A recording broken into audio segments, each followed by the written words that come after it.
countdown to Mars continues, the perseverance of humanity launching the next generation of robotic explorers to the Red Planet.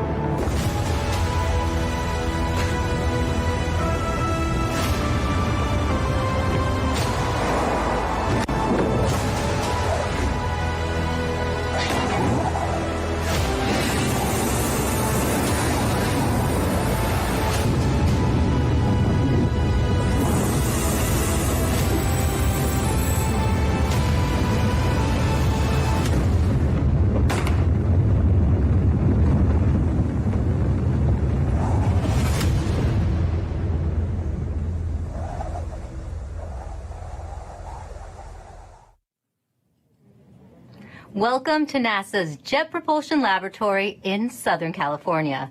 We are gearing up for NASA's Perseverance rover to touch down on Mars.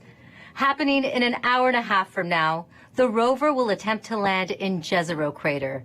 It is the most difficult landing site on Mars ever attempted. Thank you for joining us. I'm your host, Raquel Villanueva. In the past, mission team members gathered in our mission control for landings. But this time around, we have COVID safety measures in place. Today's landing will look a little different than what you've seen before. I am in a room by myself, and so is my co-host. Here in the Spaceflight Operations Facility, team members are in different parts of this building. Some are in mission control, others are upstairs for landing operations. We also have isolated rooms for our guests on this show. In total, we have 8 locations covered by 14 robotic cameras that you will be seeing. One of those locations is the dark room, the heart of NASA's Deep Space Network. Think of it as a giant communication switchboard. This is where spacecraft phone home to us from across the solar system and interstellar space. The Deep Space Network has been tracking Perseverance since it left Earth. And there are lots of ways you can watch landing today.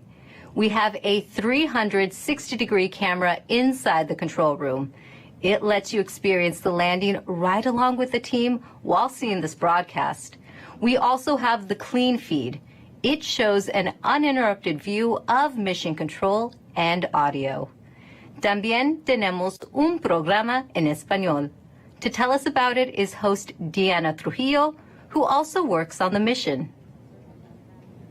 Thank you, Raquel. We're so excited to be the sister live broadcast in Spanish. Sintonízate nuestro programa en las redes sociales de Twitter, YouTube y Facebook en la NASA en español para que nos acompañes a un tour virtual de la NASA con entrevistas con astronautas, con participación de artistas, con entrevistas con científicos e ingenieros de Perseverance, con Plaza Sésamo y mucho más. ¡Te esperamos! Gracias, Diana. And don't forget, we want to see how you are watching the landing today. Use the hashtag Countdown to Mars to send us your photos and videos. To preview what interviews are coming up is my co-host from the JPL News Office, Marina Jurica. Thanks so much, Raquel. The excitement is building behind me right here in Mission Control as we count down to the Perseverance landing. We will be talking to some of the many people who made today possible, from scientists to engineers on the Mars 2020 Perseverance rover team to folks from NASA headquarters giving us a look into the future of Mars exploration. A little later, we will also be speaking with the students who named the rover and the helicopter. Inspirational stories as we prepare for another landing on the red planet. Back to you, Raquel. Thanks, Marina. Let's give a shout out to the students around the nation learning about Perseverance's mission to Mars with their teachers. We're happy you're with us on this exciting day. Later in the show, we will be answering some of the questions you submitted through your classrooms. Landing on Mars is complex. The team will be calling out milestones as they happen. It's fast-paced, and you'll hear lots of technical terms. To help us translate and explain what is going on in Mission Control is Swati Mohan. She is part of Perseverance's landing team. Thanks for guiding us through landing today, Swati. Hi, Raquel. I'm happy to be here today. So, Swati, what is the status of the Perseverance rover right now? So Perseverance is still in space right now, about 9,000 miles from Mars. So far, she is healthy and on course. And it takes time to send signals between Earth and Mars. Can you let us know how that affects the information you are seeing? So Mars is about 127 million miles from Earth right now. That means it takes about 11 minutes from light to travel from Mars to Earth. So all the information that we receive from Perseverance actually happened 11 minutes ago. So the round trip is 22 minutes for us to send a command to Perseverance and hear back on the ground that she's received that command. This is what we call two-way light time. That's good to know. And can you tell us who else is in the room with you right now? The operations team is split into 2 different areas. Here in the cruise mission support area, we have primarily the team that has been flying Perseverance from Earth to Mars. You'll see the placards with the roles of each of the people by their stations. Some of the people you may hear talking today are the flight director, who is the conductor of our operations orchestra here, the entry, descent, and landing activity lead, who is a member of the landing team tasked with understanding the execution of entry, descent, and landing, and then also the telecommunications and entry, descent, and landing communications engineers who will be monitoring the signal from Perseverance through the different paths that we have. Upstairs, in what we call the war room, we have almost the entire entry, descent, and landing operations team. And then across the hall from them, we have the surface mission control room, where the surface operations team is ready and waiting to take over as soon as Perseverance's wheels touch the ground. And you have been part of this mission for years now. Can you tell us what have you been working on? I've been working on Perseverance for almost 8 years now as a guidance, navigation, and control engineer, working primarily on entry, descent, and landing. One of my big tasks was to help with terrain relative navigation. Perseverance will be the first mission to fly terrain relative navigation. So while she's descending on the parachute, she'll actually be looking at the ground with a camera, seeing where she is with respect to the Martian surface, and choosing a safe spot to land that she can get to. After so many years of working on the mission, it's an honor to be here today as the mission commentator. We're happy to have you here. Thanks, Swati. We'll be checking back in with you in just a few minutes as Perseverance approaches its next milestone. Sounds good. But for now, let's learn more about the rover's mission once it lands on Mars. You know, Mars is the closest place that we can reach with robotic exploration that we think had a really good chance of having ancient life. The Perseverance rover will land at a location called Jezero Crater. Jezero Crater is a very interesting place. It's a crater that once held a lake. There are a lot of craters on the surface of Mars that could have once hosted ancient lakes, but not every crater that we think had a lake actually preserves evidence that that lake was there. It had an inflow channel and it had an outflow channel. That means it was filled. The crater was filled with water. In Jezreel, we have probably one of the most beautifully preserved delta deposits on Mars in that crater. This is a wonderful place to live for microorganisms, and it is also a wonderful place for those microorganisms to be preserved so that we can find them now so many billions of years later. There is no other place on Mars that has the unique combination of a lake setting, a beautifully preserved delta, and the diverse mineralogy that we have in Jezero Crater. So it's truly a special landing site. The major goal of the Perseverance mission is to investigate astrobiology on Mars, and in particular, to address the question of whether life ever existed on Mars. The Perseverance rover starts with a design that's very similar to Curiosity. We've added to it a whole new set of science instruments, and these science instruments were purposefully selected to help us in the search for biosignatures. We're going to be taking microphones with us. For the first time, we're going to have that human sense on another planet. Perseverance carries with her a grand experiment in spacefaring technology, a helicopter, the name of which is now Ingenuity. One of the major upgrades that Perseverance has from Curiosity is that it's able to self-drive for a distance of up to 200 meters per day. As the rover is driving, it's literally building the map of the road it's driving on Mars. Scientists for years have told us that to really unlock the secrets of Mars, we have to bring samples from Mars back to Earth. So what Mars 2020 is going to do is to drill samples, put them in small tubes. We're going to seal it in its own individual tube. We set them on the surface to provide a target for the second two missions, which hopefully will get in development in the next several years and could potentially get the samples back to Earth by 2031. Perseverance is a very, very profound first step in both our understanding of our place in the universe and a stepping stone towards human exploration on Mars.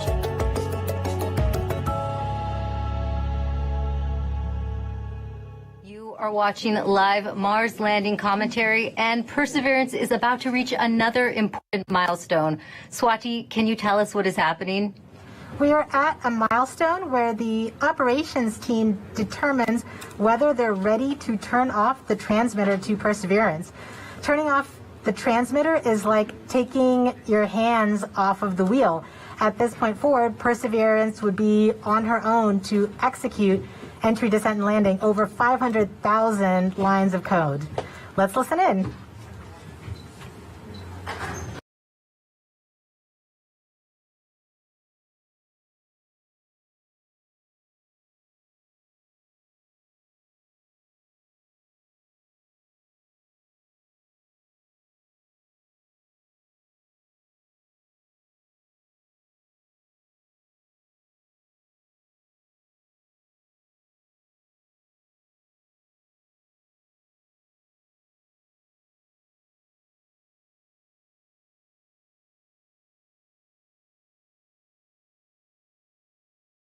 Taking your hands off of the wheel. At this point forward, Perseverance would be on her own to execute entry, descent, and landing over 500,000 lines of code. Let's listen in. Go. Propulsion. Go. Art lead. Go. Team chief. Go. Ace. Go. Launch cruise phase lead. Go. Deputy mission. Go. EDL phase lead. Go. Mission assurance. Mission assurance is go. Chief engineer. Chief is go. Project manager. Projects go. Mission manager. All stations are go for transmitter off. Copy flight. Go for transmitter off. There you have it, Raquel. We have deemed Perseverance ready to execute entry, descent, and landing on her own. Thank you, Swati. As we just heard, Perseverance is now operating on its own as it cruises closer to Mars. To help explain what this mission means for the agency is NASA's Associate Administrator, Thomas Zurbuchen. Thomas, this is our 5th rover sent to Mars since 1997. Can you tell us how Perseverance is going to kickstart a new era?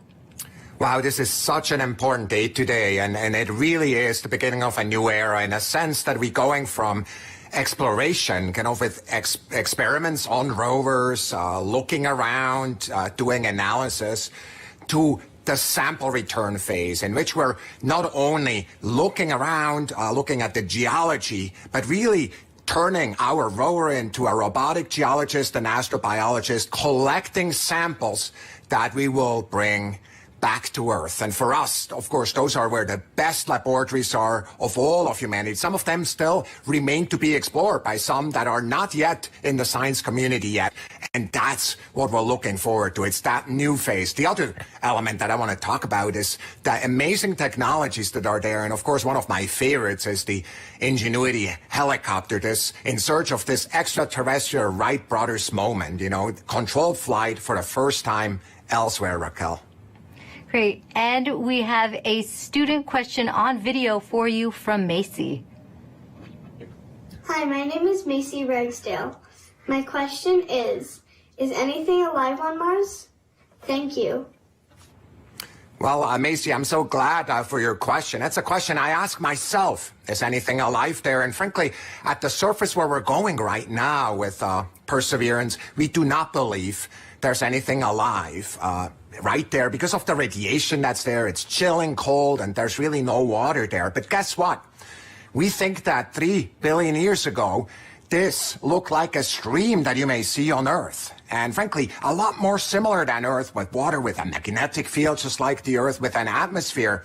And the question is, at that time, 3 billion years ago, were there single-cell organisms, just of the type that developed on Earth? So is there life on Mars overall? We don't know, but where we're going right now, we're really looking for ancient life, and that's what we're so excited about. Thank you for your time today, Thomas. And thanks to everyone who has been using the hashtag Countdown to Mars. Here are some of the photos that you've sent in so far. Let's take a look. Now, please keep sharing with us how you are watching this moment today. For now, let's go back to Swati for an important update to what's going on in Mission Control as we get closer to another milestone. Hi, Raquel. This next milestone is a communications pole. So during landing, not only will Perseverance talk directly to Earth, but we'll also be talking to two spacecraft that are currently orbiting Mars, the Mars Reconnaissance Orbiter and the MAVEN spacecraft. This poll is to confirm with the Mars Reconnaissance Orbiter spacecraft and the MAVEN spacecraft teams that they are ready and on track to support the relay from Perseverance. Let's listen in.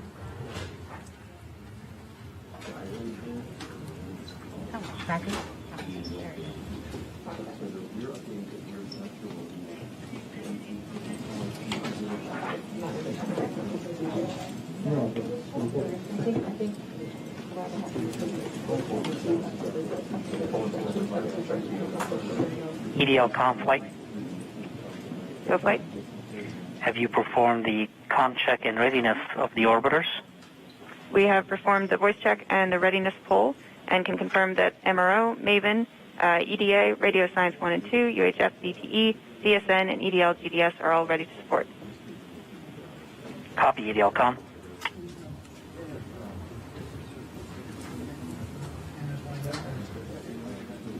So we've just heard that we have confirmation from each of the different orbiters and all of their support equipment on the ground that they are ready and are on track to support the relay from Perseverance.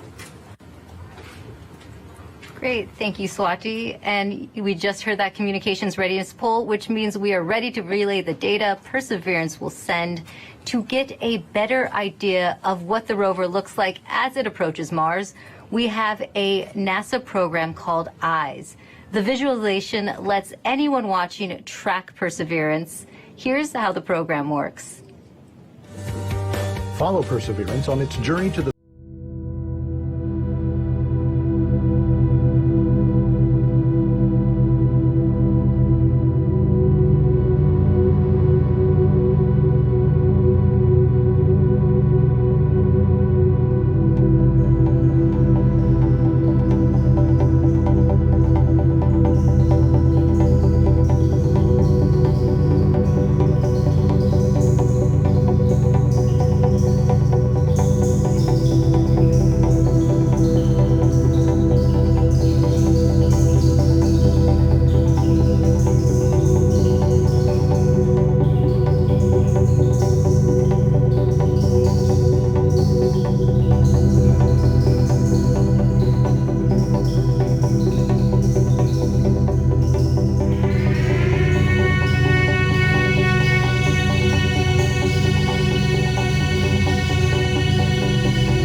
You are watching live Mars landing commentary.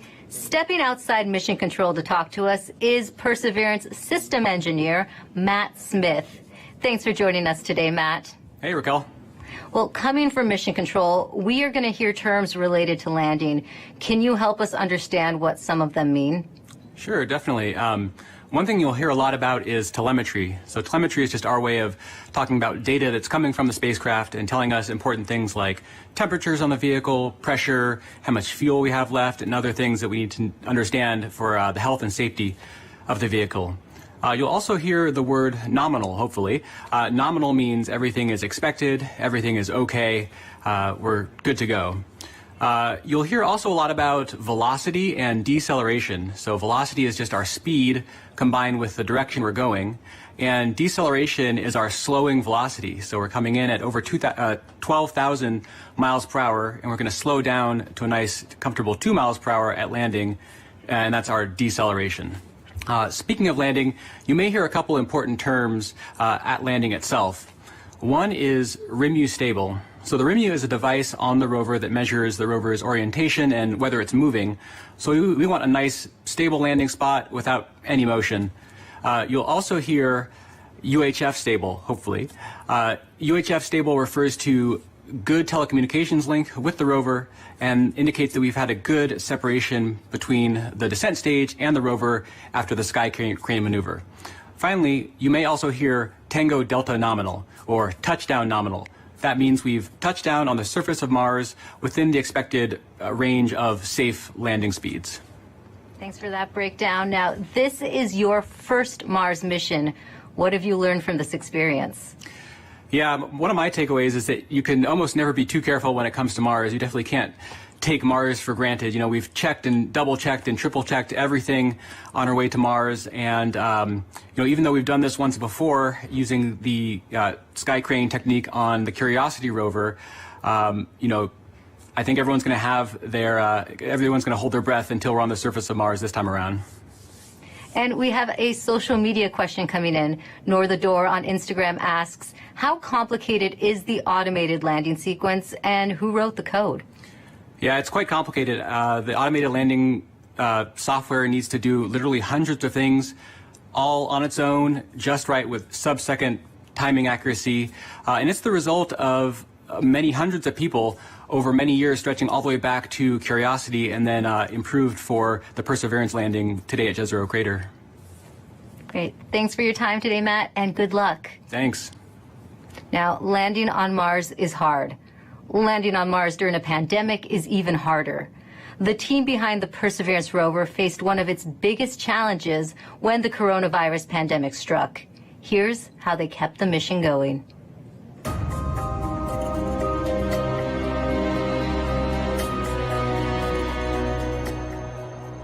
When the pandemic struck, the future was certainly unknown. It was like walking into a blind, dark alley. You didn't know what was there, what was in front of you, what you were going to have to deal with. It's something that nobody expected. It's something that nobody could plan for. So we all were asked to start working from home. Rather than your first priority being mission success and getting to the launch pad, your first priority immediately gets displaced, and it's now the safety of the people. And it took a lot of work to put stuff together in order to keep momentum going, to keep people working safely, keep them healthy, and to keep the project on schedule. We called the effort Mars 2020 Safe at Work, and the objective was to keep the team as safe or safer than they would be if they were not working. You know, putting a spacecraft together that's going to Mars and not making a mistake, it's hard no matter what. Trying to do it during the middle of a pandemic, it's a lot harder. And liftoff. As the countdown to Mars continues, the perseverance of humanity launching the next generation of robotic explorers to the Red Planet. Certainly never done something like this before. Try to lead a team that's flying a spacecraft on the way to Mars while getting ready for landing, while doing it all from home. There's no doubt that working in isolation, not virtual isolation, but in physical isolation from everyone else, is a challenge. We had to rethink and redesign what it meant to operate a spacecraft in flight when we couldn't all be in the same room in mission control, seeing the data come down from Perseverance. It was a major change going to that, you know, looking at everyone on a screen instead of in person. Because of the pandemic, you can't just pop over your cubicle wall and talk to the person next to you. It's definitely been a challenge to figure out how to communicate and get everything done remotely, but we've managed to make it work. We are explorers. Our job is to go into the unknown, and this is just another example of the unknown. We're really doing something that's transformative and trying to understand whether or not life evolved on another planet. That's the fundamental objective of this mission. We're all still connected by this incredible mission and this wonderful team that we have the opportunity to be a part of. So that keeps at least me going. pretty much everybody that I've talked to that's associated with the mission has said the same thing, which is you could not have come up with a better name than Perseverance. It's an amazing serendipity that we get to persevere through working on Perseverance.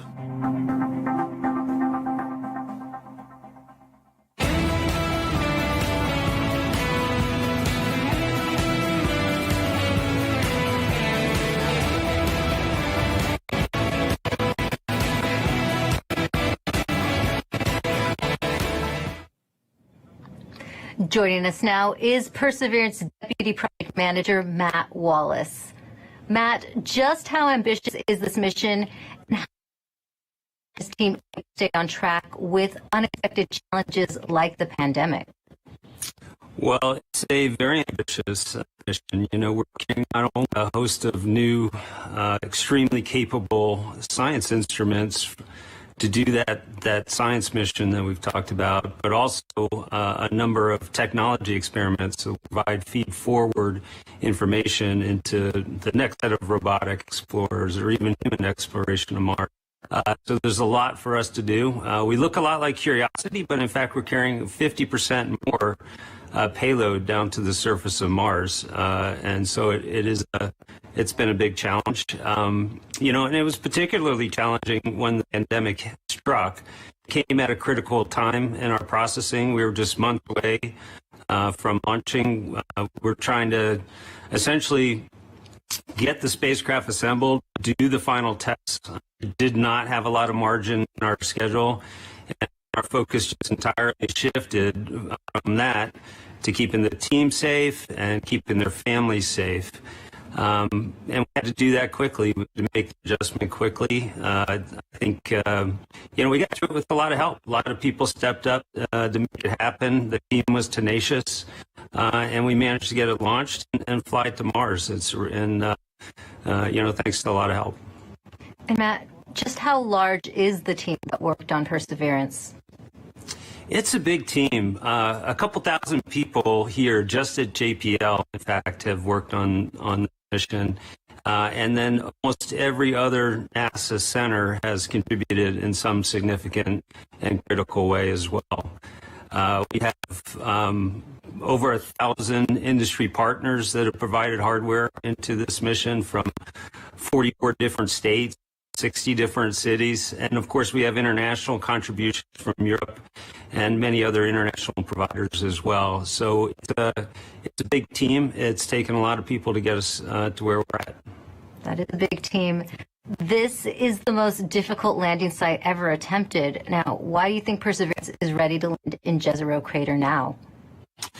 Jezero is tough. I mean, it's scientifically fascinating because it's got a lot of things like craters and, you know, rock fields and cliffs and sand dunes and that sort of thing, which are great for the science community. That's exactly the type of features they're looking for to learn more about Mars. But they're all landing hazards for us. And so we've had to add new technology to remote navigation, which is the ability essentially to divert away from hazards. But we have taken this system through the same types of paces that we have in previous missions. We've used the same techniques, the same best practices for engineering verification, and in many cases we've used the same people. This, in fact, is my fifth Mars Rover mission, and I'm not alone. There's other people on the project in the same situation. So, you know, the team has given it everything they've gotten to put it all out there and to make this successful, and I think we're ready. Thanks, Matt, and good luck on your fifth mission. Thank you very much. Well, Jezero Crater is a location on Mars that has intrigued scientists for years. Let's head over to Marina to learn more about the science goals of the mission. That's right, Raquel. Here to explain why we want to go there is Deputy Project Scientist Katie Stack-Morgan. Welcome, Katie. Thanks, Marina. Glad to be here. Now, Perseverance is landing on Mars at the Jezero Crater. Why is it that you and the team chose this particular area? Yeah, so scientists believe Jezero Crater is one of the best places on Mars and possibly the entire solar system to look for signs of ancient life. Jezreel contained an ancient lake and has within it one of the best preserved ancient delta deposits on the surface of Mars. And deltas form when a river enters a relatively open body of water, like an impact crater, and deposits the sediment that it's carrying into the lake. And we know based on studies of deltas and lakes here on Earth that they're great places to concentrate and preserve organics and support microbial life. We're also excited because Jezreel exposes rocks that are between 3.5 to more than 4 billion years old and represent a variety of different geological processes. Now, this might be a tough choice, but what do you think would be the most rewarding scientific discovery that we expect to get from this mission? Yes, hands down, I think the most rewarding discovery I think we can make with Perseverance would be finding a truly compelling ancient biosignature on Mars. The rocks in and around Jezero Crater record a period of time when life first arose in the solar system, and we have the opportunity with Perseverance to study the evolution of the planet from a once habitable world likely capable of supporting ancient life to the cold, barren planet we know Mars is today. And why do you think, Katie, it's so important to find out if there really is or was ancient life on Mars? Well, the question of whether there's life beyond Earth is one of the most fundamental and essential questions we can ask. And our ability to ask this question and develop the scientific investigations and technology to answer it is one of the things that make us as a species so unique. And based on everything we know about Mars in the past, it absolutely should have been capable of supporting ancient life. So we can find out an answer to the question, where there were habitable environments, was there life? And studying the possible emergence of life on ancient Mars can also help us better understand the conditions that led to life on our own planet. That's so fascinating, Katie. Now we're going to take a question from a student, Vara. Hi, I'm Vara, and my question is, why was Mars able to sustain lakes and rivers ages ago, but cannot now? Isn't it cold enough to make water, and isn't it always? Thank you. Yeah, that is such a great question. And one of the things that protects our atmosphere here on Earth and allows liquid water to be stable on our own planet is the fact that we have a magnetic field protecting that atmosphere. We think that Mars lost its magnetic field way back billions of years ago and left the atmosphere exposed to things like solar winds and cosmic rays that basically blew that atmosphere away. And once that happened, liquid water wasn't stable on the surface of Mars anymore. It was too cold and the pressure was too low. And so now Mars is not capable of supporting liquid water and likely not capable of supporting life at its surface. Well, thank you so much to Vara for that great question. And a big shout out to all the kids that are watching out there today. And thank you so much to you, Katie, for joining us. That was so great.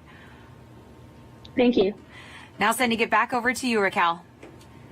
Thanks, Marina. Earlier, we were able to catch up with the communications systems engineer, Chloe Sakier. She helps us break down the system used to track Perseverance during landing.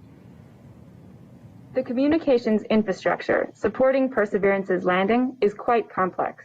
We've rallied a truly global network of relay and communications assets to help us capture and record those precious minutes of entry, descent, and landing, or EDL.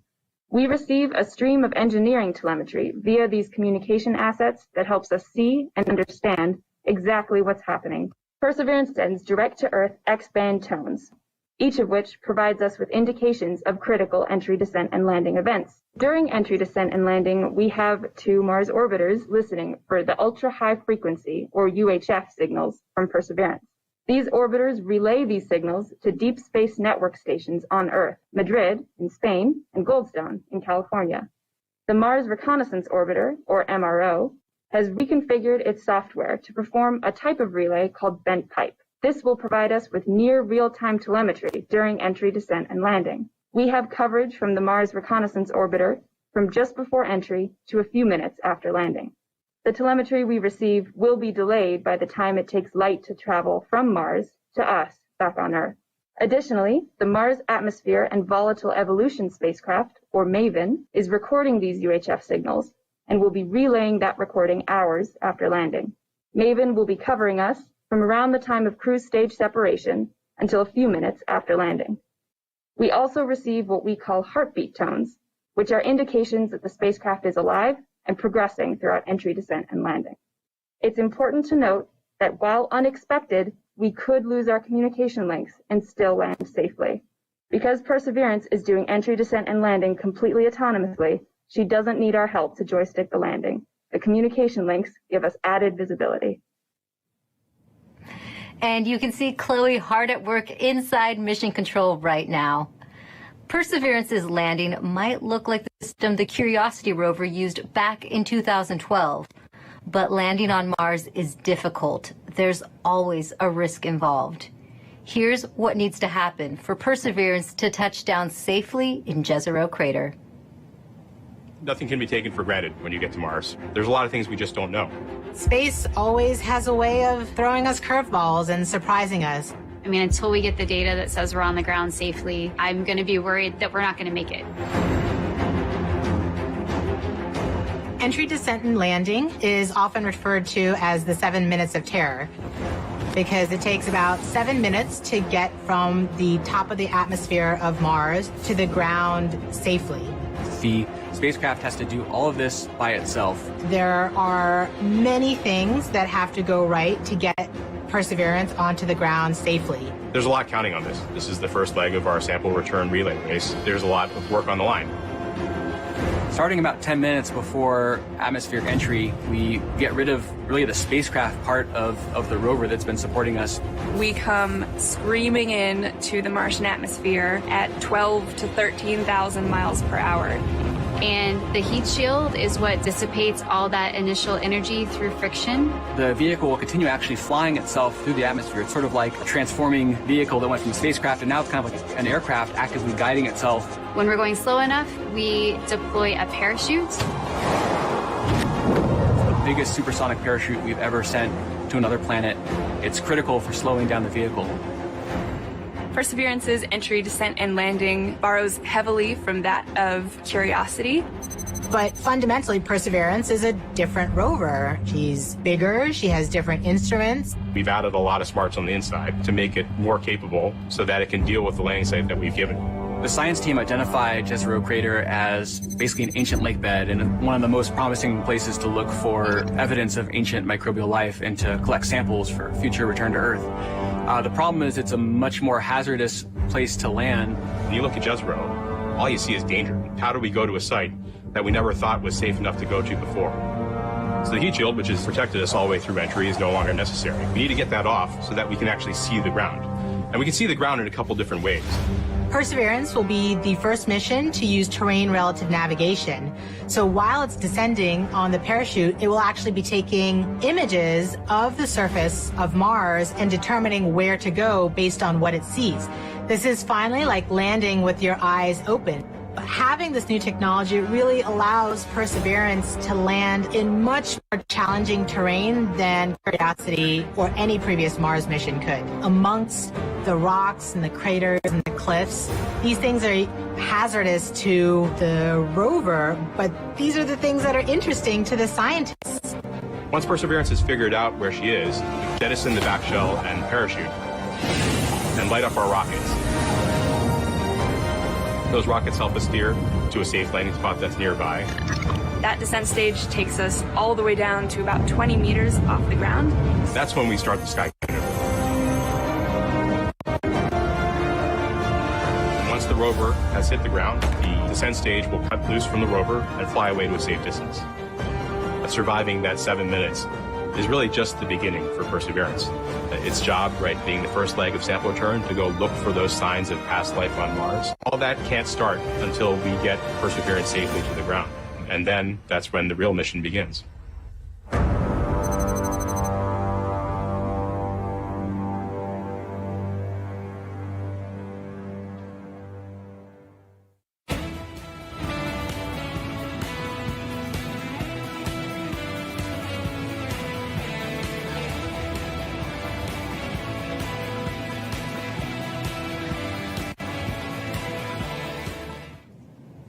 With us now is Al Chen. He is Perseverance's entry, descent, and landing lead.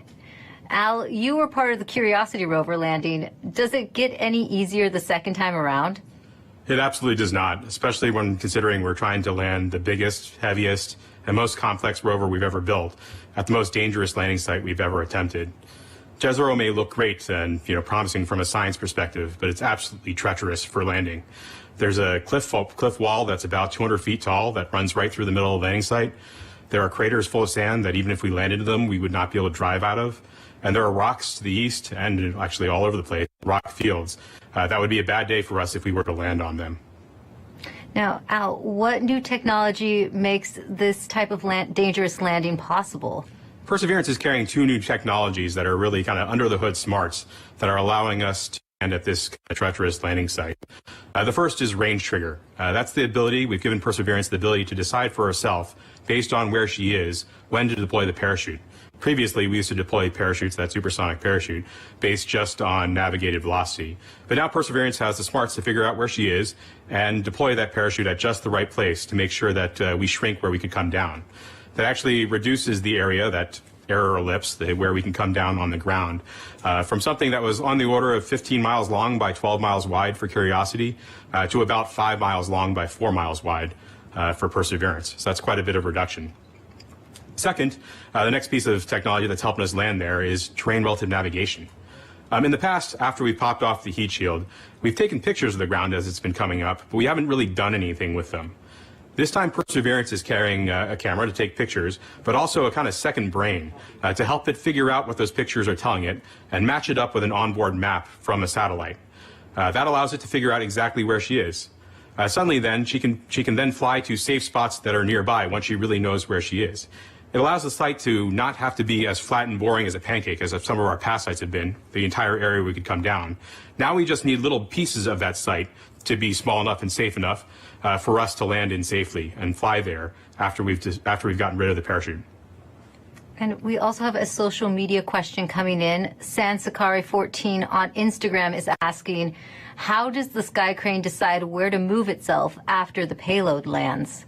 After the payload lands, after the rover touches down, the sky crane, the descent stage, which is that rocket-powered jetpack above it, the first job, of course, is to make sure you don't hurt the rover. So it'll turn forward or backward so that the engine plumes don't pass over the rover. So it'll come up and start to turn. And it'll go in whichever direction is closest to north. So it can either go forward, if that's the way north is, or go toward the rear of the rover, if that's where north is. And it'll fly about 1/3 of a mile or so away. Thanks for talking to us today, Al. Thank you very much. Now, let's head back to Mission Control for an update from Swati. Hi, Raquel. So, remember that command that we sent at around 11:35 to turn the transmitter off? We are just about to get confirmation that Perseverance has received the command. The command took 11 minutes to go to Perseverance, and then the reply took 11 minutes to get back from Perseverance to the ground. So we should hear any second now that we have officially turned off the transmitter. And after that, we will be about 4 minutes from the start of entry, descent, and landing mode. At this point, we will transition from the cruise approach mode to entry, descent, and landing. And that means our travel from Earth to Mars is done, and now we just need to get to the surface. So far, things are looking good. Great. Oh, this is CAD 3, ready to show estimated miss distance for OD 132. Copy, EDL phase, we'll come back.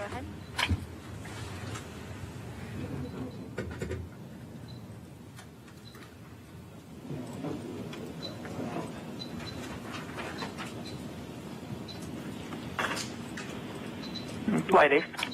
Go Ace. Our tracking stations have all confirmed the results of the transmitter drive off and in lock one way. Copy Ace. GDS flight. Flight GDS.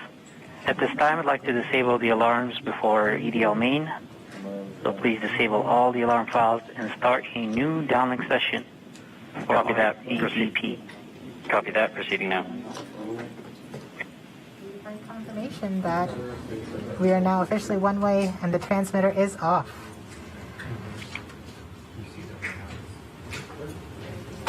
Rover mission has helped shape the other, starting with the landing of the Pathfinder more than 20 years ago, leading up to where we are today with Perseverance. Perseverance Deputy Project Manager Jennifer Trosper has worked on every Mars rover mission, and she joins us now.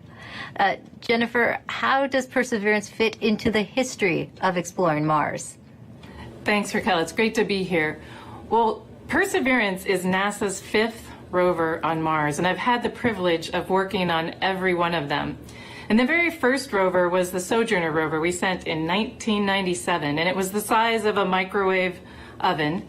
And even at that small size, Sojourner was able to transform the way that we explore Mars, from stationary landers to small roving robots that go from place to place, just like a geologist would on Earth. So once we had that roving capability, then we sent our twin rovers Spirit and Opportunity. Spirit and Opportunity were tasked with finding evidence of ancient water on Mars. Now they did. They're great explorers, and both of them found ample evidence that water had once existed on the surface of Mars. But we had a question. Another question then was, Mars ever habitable if water had been there? And that's when we sent Curiosity. Now, Curiosity was a major upgrade to our rover fleet. She's the size of a small car. She landed with the Sky Crane system instead of airbags. And she also carries along her own sample analytics lab, and she's still operating today. And during her exploration, she has found evidence of a habitable environment in an ancient lake bed on Mars. So now we're sending Perseverance.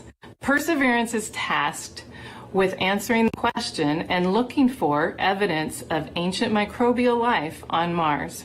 And in order to do this, she has to be the smartest and most capable rover we've ever sent. Speaking of Perseverance, can you tell us more about how Perseverance is smarter than its predecessors? Yes, we've made a lot of upgrades to help her along with the surface mission. One of them is for her autonomous traverse capability. When I say autonomous traverse, I mean we tell her where we want her to end up, and she has to figure out the safe and best way to get there. In order to do that, she uses her cameras, algorithms, a computer. So we've given her another computer, we've upgraded the cameras, and we've upgraded the algorithms. Now she drives 3 times as fast as Curiosity could drive in this autonomous traverse mode. In fact, her average daily distance for driving, about 200 meters, is close to the maximum distance any rover has ever driven in a day on Mars. So she's fast. Another thing that we've done, which is the most significant upgrade that we've made, is the sample caching system itself. Curiosity has a robotic arm, like Perseverance has a robotic arm, but on the end of Perseverance's robotic arm is a coring drill that will go and take rock cores, transfer them into sample tubes and into the rover, where another robotic arm will take those tubes, will seal them and store them, and eventually drop them on the surface of Mars for future return to Earth. Great. And we also have a social media question about Perseverance. Erica AS on Instagram wants to know what the wheels of the rover are made out of. Great question. Well, you may think we make them out of some material you've never heard of. It turns out they're made of aluminum. Now, Perseverance's wheels are a little thicker than Curiosity's, but they're actually both made out of aluminum. And one more question for you. Can you tell us more about the importance of where you are right now in the building? Yes, I am above, on the second floor, above the cruise mission support area that you've been watching. And this is the surface mission support area. So as soon as Perseverance lands, all commands, this room will take over. It will become headquarters for operating Perseverance on Mars. Thanks for taking the time to talk to us today, Jennifer. Thank you. Now, we now know Perseverance's place in history. Let's take an up-close look at the rover with Mars 2020 System Testbed Engineer Elio Morillo. Thank you, Raquel. I'm standing in front of the Mars 2020 Perseverance scaled model. As you can tell, this vehicle is about the size of a Mini Cooper. These wheels are obviously black here and they look like rubber, but they're actually fully made of metal. These wheels are designed to allow us to climb over obstacles and of course climb over hills and minimize the amount of slipping once we're traversing on the surface of Mars. Here in the front of the rover, we have the sample caching system. And of course, at the very front end of this is the robotic arm, which this entire system is arguably the most complex robotic system we've ever sent outside of Earth. Here at the tip of the arm, we have a turret which contains a suite of instruments along with some drills and coring capabilities that will allow us to do contact science once we get to the surface of Mars. Not only that, this robotic system is equipped to collect samples about the size of a piece of chalk that then eventually will be stored inside of the vehicle and dropped off in a later location so that an eventual mission can go and return these samples to Earth, something we've never done in the past. Here in the front, we have the remote sensing mast. Something of note is that this mechanism is going to be stowed upon the touchdown on the surface of Mars. And one of the first critical activities we do is deploy this mechanism. This mechanism includes several cameras that are going to give us some of the most breathtaking images we've ever taken on Mars. Along with that, we have some lasers as well as a spectrometer. They're going to allow us to do some remote science. Here you see some of these extrusions that are part of a larger weather suite of instruments that will allow us to characterize the local climate around Perseverance. So that's a quick tour of the rover, but I got to get back to work. So back to you.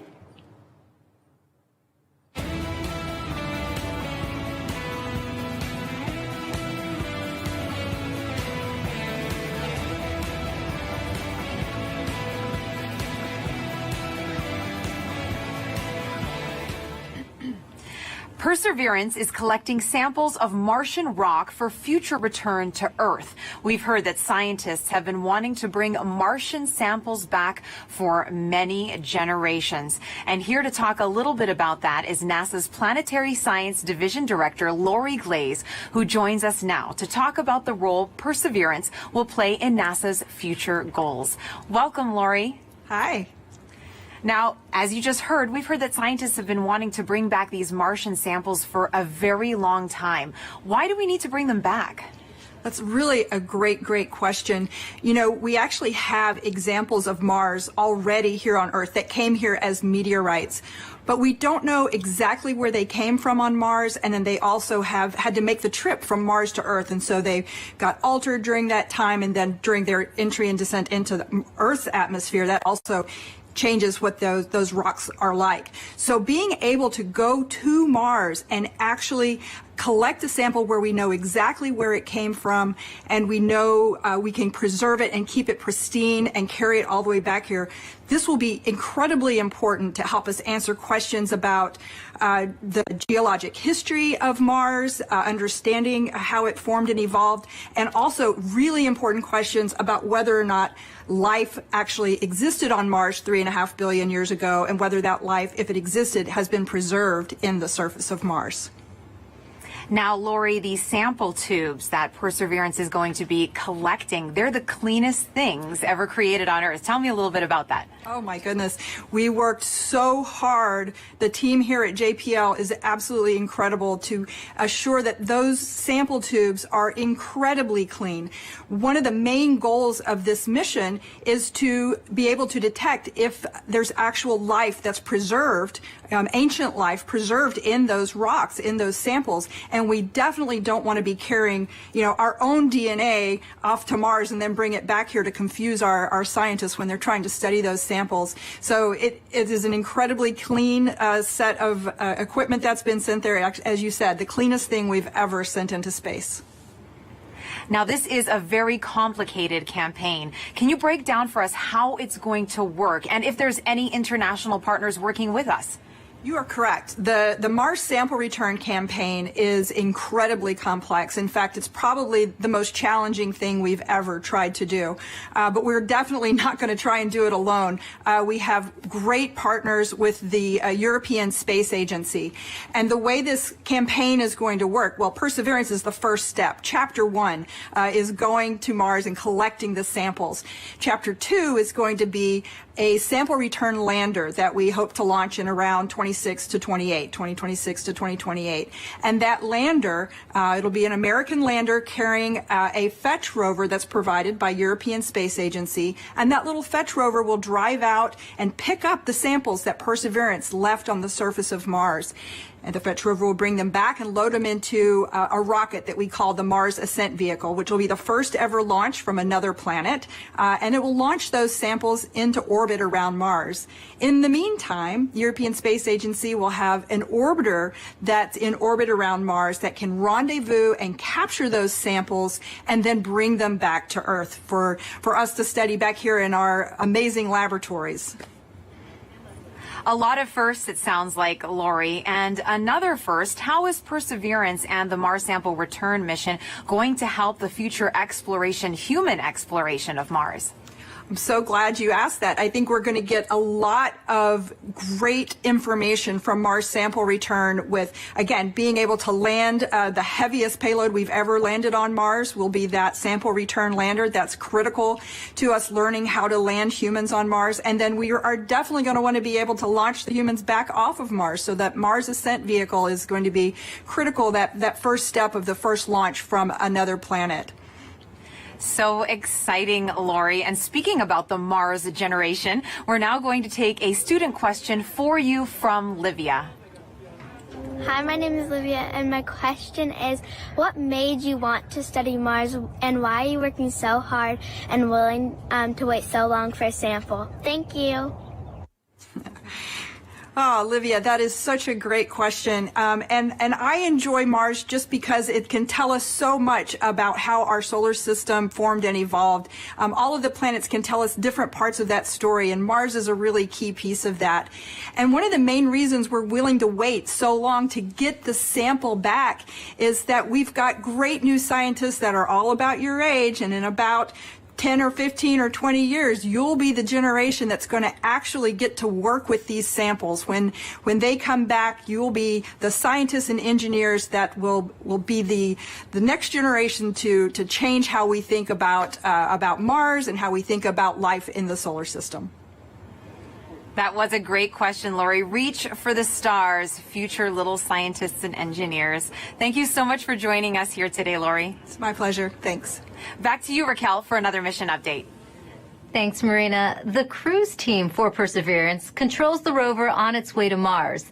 And moments ago, they handed it over to the landing team. And it looks like team leaders in mission control are about to talk to both teams. So let's listen in. The CBM change, as I mentioned previously, is to the EDL reserve to a non-coherent row. Activity. Copy flight. EDL phase, go ahead.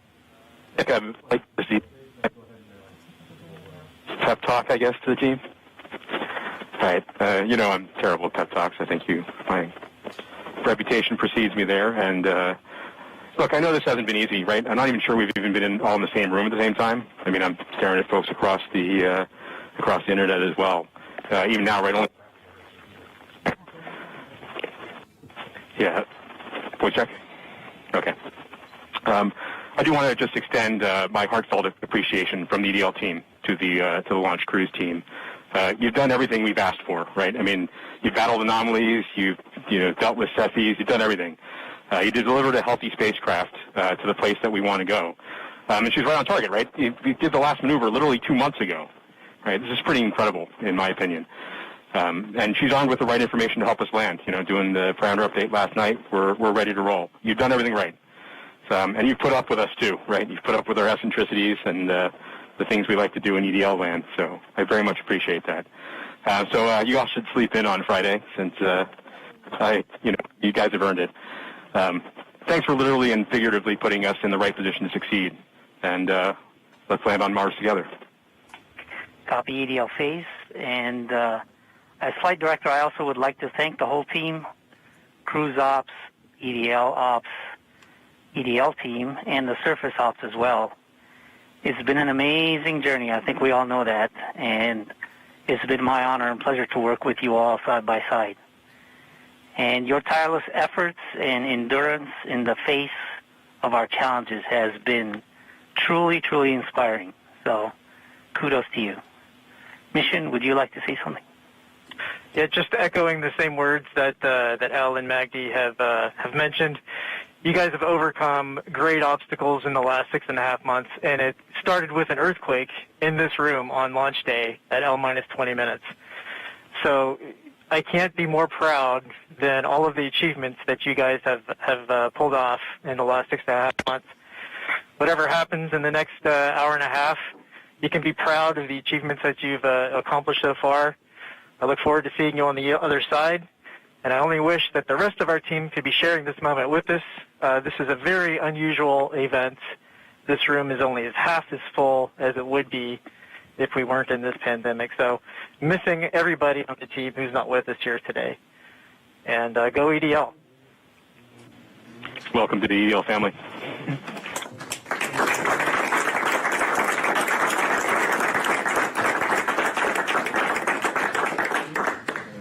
And with that, Godspeed Perseverance.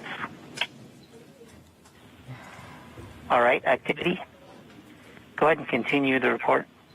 Sure thing, Flight. We've since completed the EDL start anchor. As I was mentioning, we changed our CBM row to EDL reserve two-way non-coherent. That row reinforces our CBM windows disabled, keeps our packetization on, it turns off our ranging and switches to the auxiliary oscillator. We have also started our real-time data products and reinforced Medley on. At this time, we just heard Perseverance team leaders thank the cruise team for their work in guiding the rover to Mars. Now, did you know the rover name and Mars helicopter name came from students? Well, a couple weeks ago, Marina was able to catch up with them. Thanks, Raquel. Earlier this year, NASA and our partners held a nationwide essay contest to name our Mars rover. Alex Mather, a 7th grader from Springfield, Virginia, submitted the winning essay that was selected by NASA from a field of more than 28,000 entries from K through 12 students in every state in the U.S. Vanessa Rupani's essay for Ingenuity was so compelling, NASA thought it would be a perfect name for the history-making helicopter. Look at these kids. They are getting so excited. Everyone's watching it. A lot of classrooms are watching it. Oh, and great, someone did a Lego version of Perseverance, which is awesome. It looks fantastic. We love getting all your pictures out there. We've gotten a lot of artwork from kids, which has been great. I know I have a 9-year-old John at home, and he loves to draw the rover. And look at that. That is awesome. That's better than anything I could bake, that's for sure. Perseverance in a cake. That looks so great. Delicious. I want to get into that. Another great send-in from David Bowie Reel. Thank you so much for your submissions. Remember, hashtag Countdown to Mars. We love to see how you're celebrating. Now, you might know our next guest from shows like Emily's Wonder Lab. Joining me now is Emily Calandrelli. Thank you so much for being here with us today. Hi, thanks so much for having me. Now, you are very passionate about getting kids interested in science and space exploration. Why do you think kids are so excited about space? Well, I know the reason I'm excited about space, and I think it's the same reason that many others are excited about space, and it's that the people in the space industry work to answer two of the biggest questions that humans have ever asked. Are we alone in the universe, and where did we all come from? And by sending a rover to Mars, we are gaining evidence for the answers to these questions, more evidence than we ever had before, and I think that's so exciting. It is, and I know you get loads of interesting questions from kids. Have you gotten any about Mars specifically?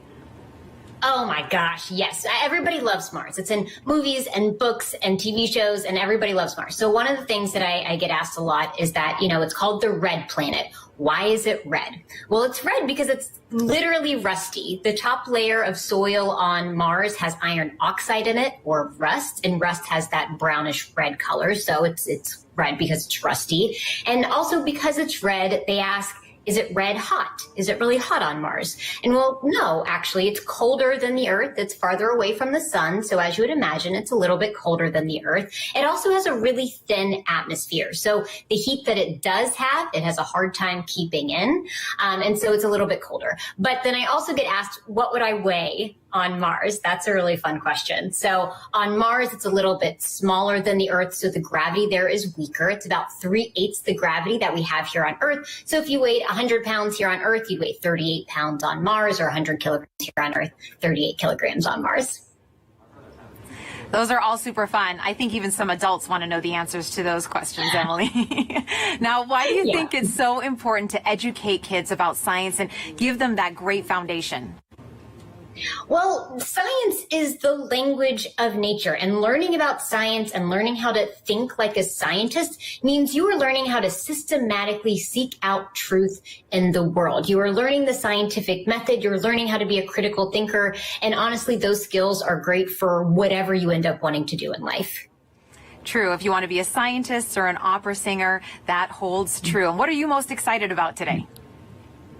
I mean, humans are launching a robot to Mars. That doesn't happen every day. I think in all of the hecticness that is going on today and all of the nerves, I just hope everyone can take a moment to sit back and remember that we live in a time when humans have the ability to send a robot to another planet. And that's so cool to me.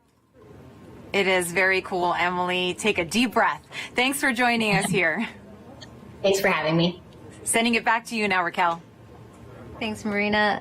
We are offering lots of ways to ride along with us to Mars. Now put yourself right into the action now with our Perseverance photo booth. You can pose next to the rover, place yourself in our mission control, and even see what you might look like taking a selfie on the red planet.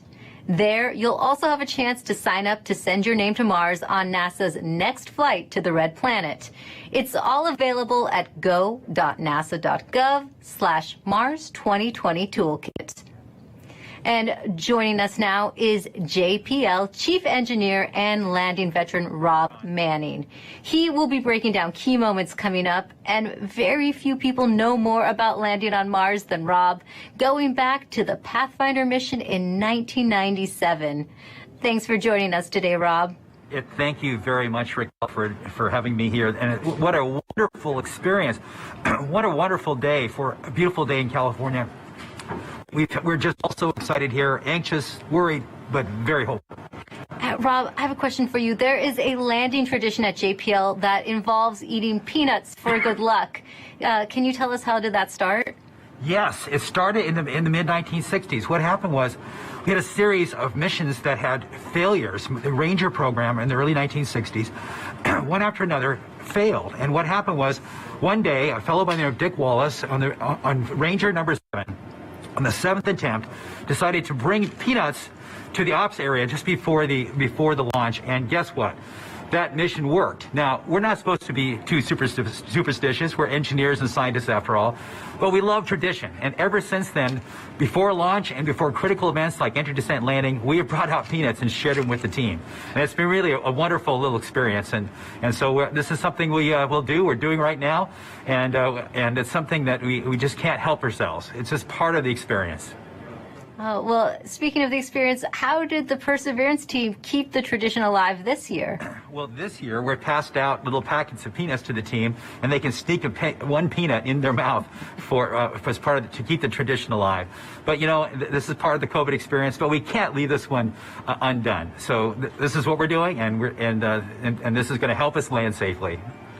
All right, thanks, Rob. I have some questions for you a little later on, but we're heading back to Swati Mohan, who is part of the landing team. She'll be calling out key milestone and events as they happen from Mission Control. So let's listen in right now.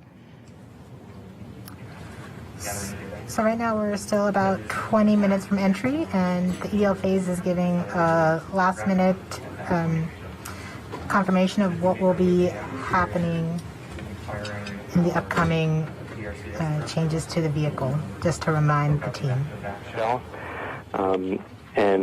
This will allow us to steer our trajectory as we make our way through the atmosphere. This is one of the things that allowed MSL, the Curiosity rover, to land where it did. And we're depending on the same type of entry guidance this time around to help get us very close to our target. As we make our way through entry, finish our guided entry profile, we'll do a maneuver called heading alignment, where we point toward the target and get ready to deploy the parachute. But before we deploy the parachute, we need to get rid of a set of balance masses that have been giving us a center of gravity, or CG offset, throughout the guided entry phase. So these are called the entry balance masses. We also call this maneuver SUFR, S-U-F-R, or straighten up and fly right.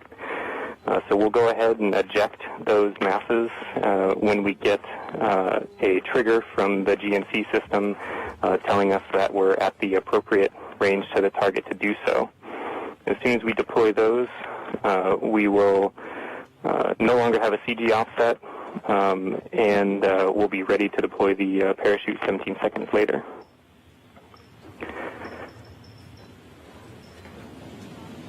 Right where the Perseverance team is sitting now, what's in store for them as we approach landing?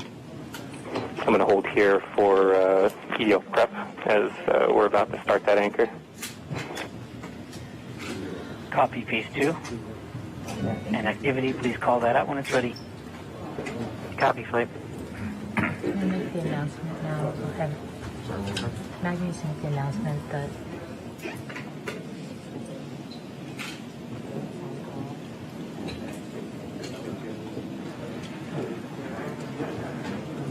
All right. Now, Rob, you've been right where the Perseverance team is sitting now. What's in store for them as we approach landing? Well, this is the nail-biting time. Fortunately, we still have ones and zeros coming, but very soon, as we approach cruise stage separation, the transmitter on this rover we've been using all the way to get to Mars is going to be turned off. So we will lose our ability to see ones and zeros. But the good thing is, once the cruise stage is gone, there's another radio that will continue transmitting a tone, so that like a flashlight, that will allow us to at least see that the vehicle is still on, and that color of that flashlight tells us a little bit what state the rover's in. But soon after that, it won't be very long before we'll be able to hear more ones and zeros coming from the spacecraft. So this is a really exciting time, and it's just important to remind people there's a lot that can go wrong in a day like today. There are thousands of things that have to go right. Yeah, we had success in the past landing on Mars. You'd think it gets easier, but it really doesn't. Why is it still so difficult? Well, because it's involved thousands and thousands of things, hundreds of thousands of lines of code. There's 79 pyrotechnic devices. Each have to work perfectly. One critical wire short, or one key mechanism that doesn't work or breaks, and it's mission over. And so it's, and it's very easy. We're human beings. We're not perfect. Mistakes can be made. We count on each other to find our own mistakes, and we work very hard to learn from the mistakes of the past. We've had many failures. Remind people, roughly half, around half of the missions to Mars over history have failed. And so that could happen today too. Even though we've had a nice, wonderful string of successes in the United States, it's still still a bit of a gamble that we have hoped that we have erred in the side of luck, and we've stacked the deck and loaded the dice to make this thing succeed. But if we do fail, and something bad happens today, I can tell you, we're going to learn it. We'll have the data that tell us what happened. We'll know why. We'll figure it out. And if we are allowed, we will pick ourselves up and get us back on the horse. And if Congress and NASA allow, we will try again. As we always do, we will learn from our mistakes. And what are the possible scenarios we could be looking at today? Well, there's things like one of the key stressful elements for all of us is parachute inflation. But just even separating from the cruise stage is a pretty major event. Lots of devices have to work properly. Certainly, the heat shield separation, getting the descent engine started. There's no less than 16 rocket motors that have to work. 8 to control during entry, another 8 to control it during landing. I said it's a lot of stuff, and it all has to work. And guess what? We haven't done this before with this vehicle ever. This is its first attempt to actually land. We can't try this on Earth. We can't do. We don't have test pilots to try it out on this planet before the big show. So this vehicle is doing it for the first time. We've done the best testing we can do in bits and pieces, but you know, it's as best as we can do. But I think our team is up to it. This team is the best. It's a diverse, intelligent, amazing group of people. People from all over the world who worked on this, not just here in California, but all over NASA, contributors from aerospace, universities, countries around the world. It is just an incredible, remarkable engineering achievement, and I am just so proud of this team. Thanks, Rob. Now, let's listen back into Mission Control. Right, we're about 14 minutes from entry interface. The vehicle is currently preparing the heat rejection system that has kept the thermal system cool inside the air shell for about the last 6 months. This will allow the spacecraft to more easily cut the line in upcoming cruise stage separation, which is under 4 minutes now.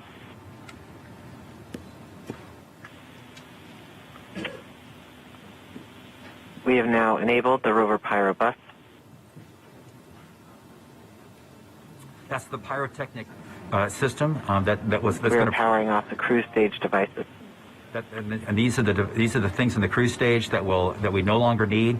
With the pyrotechnic system working, we can explode the devices. The vehicle is preparing for the upcoming cruise stage separation in about 3 minutes 15 seconds by powering off all the devices on the cruise stage in order that they can be safe once the cruise stage is jettisoned.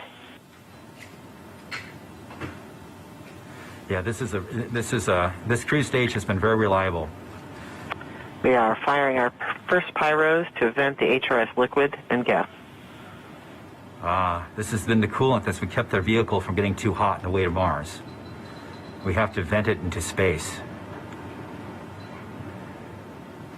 And this is one of the first major events that take place as part of entry, descent, landing.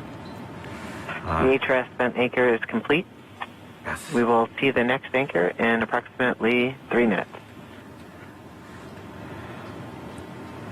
Okay. We are currently 12.5 minutes from entry interface. We are coming upon cruise stage separation in 2 minutes and 20 seconds. What's happening now, Rob? Okay, well, we're just waiting. The rover is completely in charge. It's doing all the things we've taught it how to do. It's all built into the software. We've tested it over and over and over again. This team has spent 24 hours a day, 7 days a week, testing this thing for years. And so this is really the culmination of all that work. So this vehicle is getting ready to push that cruise stage away. Once it gets pushed away, the entry system with the rover inside, with the rover still in charge, is going to get ready to take the vehicle, turn it to the right orientation, and aim it to Mars, and prepare for entering the atmosphere.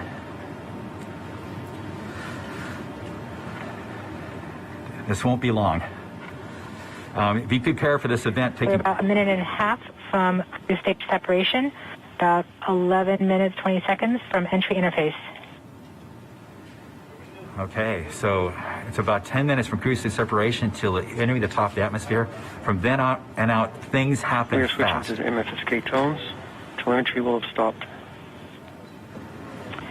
Telecom is confirming that the spacecraft has switched to broadcasting tones. These tones are received directly from Perseverance, but have very limited information content.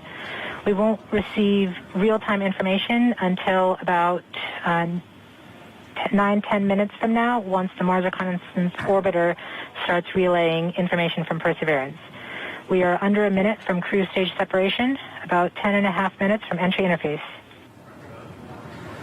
It's getting exciting. I have to admit, I am quite anxious, but very hopeful that this machine is going to do what we asked it to do. We are seeing the heartbeat tones. Okay, that means that there's no more ones and zeros coming. It's just the vehicle telling us it's still alive.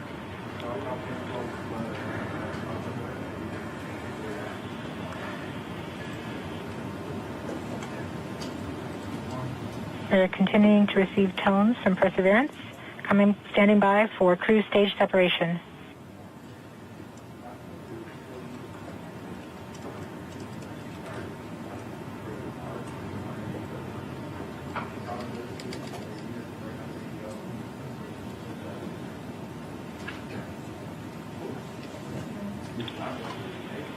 Yes. We have indication that cruise stage separation has been confirmed by the spacecraft. We're off on a good start. In about 1 minute, Perseverance's landing software will wake up and begin the final preparations for entry. The first action it will do is to fire warm-up pulses with its entry thrusters. These pulses ensure that the spacecraft gets the thrust that it wants during entry interface. We're about 9 minutes from entry interface.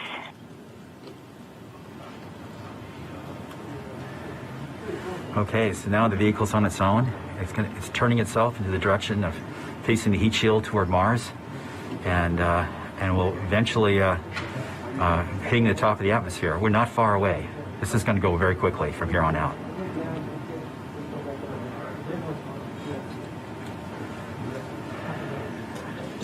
That's confirmation that we got shadowed by the cruise stage as it passed through our beam to the Earth. Telecom indicated actually that we could see a signal that the cruise stage went between the Perseverance entry capsule and Earth. So we saw a little blip, the data stream indicating the cruise stage separation. We have confirmation that the vehicle has started warming up those entry thrusters. Warm-up pulses have begun.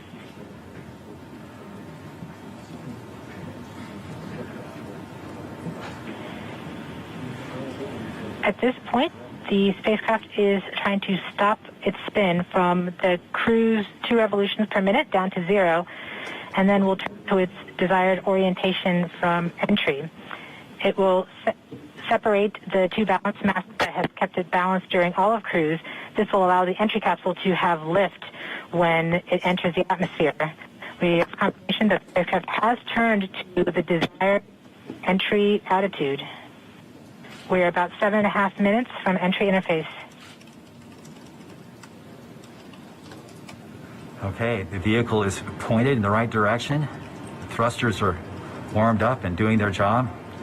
And now we've spun down from the 2 revolutions per minute that the vehicle had the whole way to Mars. It was a spin-stabilized spacecraft. And then from here on out, it's going to just be a bullet, and it's going to control its orientation and attitude via rockets on the back of the back shell. Points carrier lock. DTE from Radio Science from Green Bank reports carrier lock. You see the carrier on the downlink.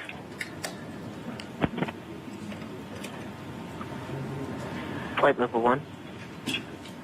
We are continuing to wait for entry interface. We're about 6 minutes and 45 seconds from entry interface. We have confirmation from Greenback that they are receiving direct-to-Earth telemetry via that path. The spacecraft Perseverance is currently transmitting heartbeat tones. These tones indicate that Perseverance is operating normally and has nothing significant to report. This is as expected. We're currently just over 6 minutes from entry interface.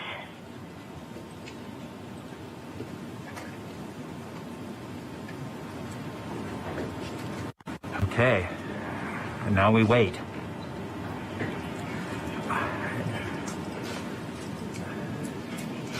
As soon as we get to the top of the atmosphere, it will be very quickly, which is the entry point. It won't be very long before the atmosphere will start getting thicker and thicker. It's going very quickly at a fairly steep angle of 15 degrees into the atmosphere, and as it starts to slow down. We're just under, we're about 5.5 minutes from entry interface. We're still receiving heartbeat tones. We expect to continue receiving heartbeat tones until about 5 minutes after entry. At that time, Perseverance will be no longer in view of our antennas here on Earth. About 90 seconds prior to entry, the Mars Reconnaissance Orbiter should begin receiving telemetry from Perseverance and streaming it to Earth in near real time. There are a few expected short outages, such as when we have a plasma blackout or when we enter the peak heating phase. Aside from these outages caused by the plasma blackout, antenna switching, or high dynamic events, spacecraft events, we should have telemetry until about 90 seconds after landing. A plasma blackout is when the signal from Perseverance isn't strong enough to make it through the superheated, super fast air flowing around the spacecraft all the way down to Earth. Once the temperature drops below that peak heating, we do reacquire the signal from Perseverance. We are currently about 4.5 minutes from entry interface. Perseverance continues to report heartbeat tones, indicating everything is nominal. Okay, what we're looking for now is Mars Reconnaissance Orbiter should be in view soon of our vehicle and be able to listen to ones and zeros coming from a separate radio that's really designed to talk between spacecraft. MRO reports the electro radio is powered on, ready to receive signals from the lander. Okay, MRO is ready and able and waiting for to hear from our rover. Mars Reconnaissance Orbiter has reported that it's ready to receive the signals from Perseverance. It should be in a few minutes here. We're just flight local 1 from entry interface.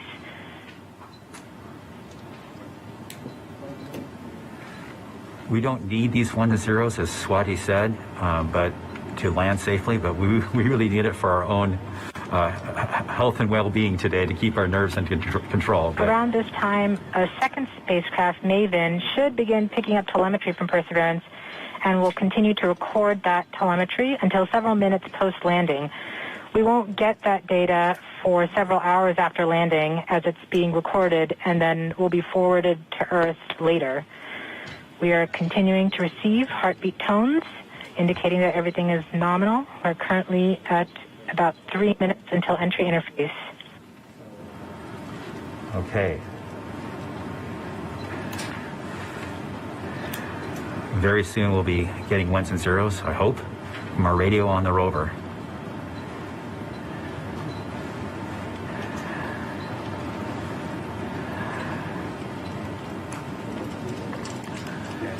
The entry interface is nothing more than just an arbitrary place in the sky that we've defined to be above the atmosphere.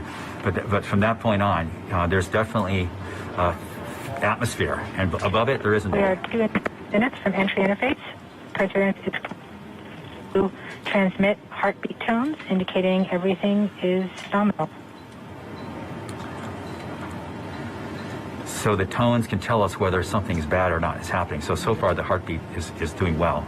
So the vehicle thinks it's in good shape to land, which is a great sign.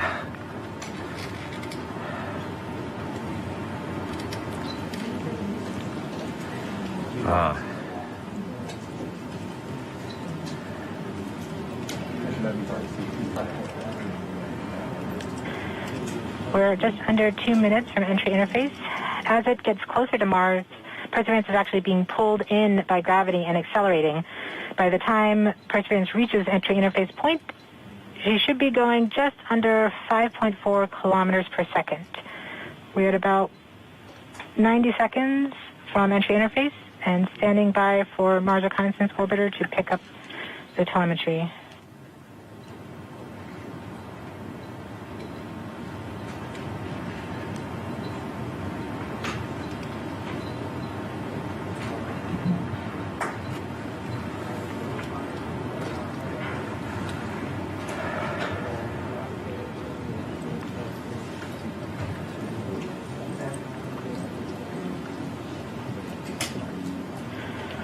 We are 1 minute from entry interface.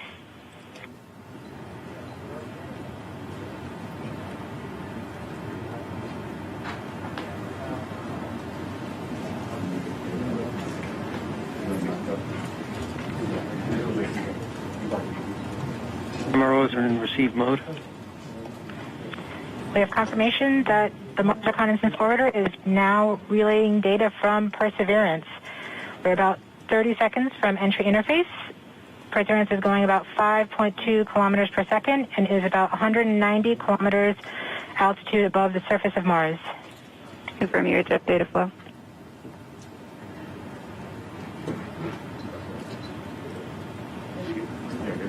About seconds from entry interface. 5.3 kilometers per second and an altitude of 150 kilometers from the surface of Mars.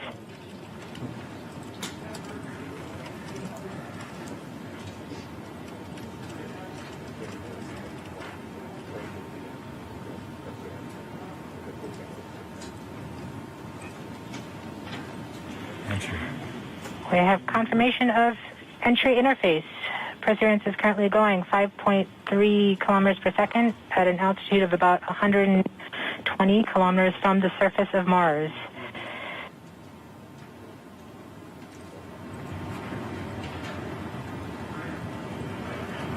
The spacecraft is now waiting until it begins feeling the atmosphere of Mars slow it down.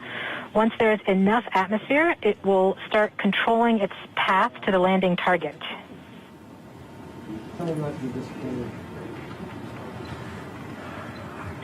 Navigation is also confirming that we can see a little bit of that slowdown of the atmosphere on the Perseverance entry capsule. Our current velocity is about 5.36 kilometers per second and an altitude of about 67 kilometers from the surface. We are probably seeing MRO plasma blackout at this point.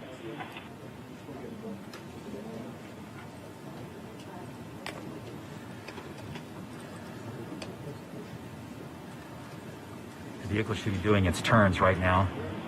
MRO has lost log. Perseverance. We have indications that Perseverance is now performing bank reversals in the atmosphere. These are the steps in order to control its distance to the landing target.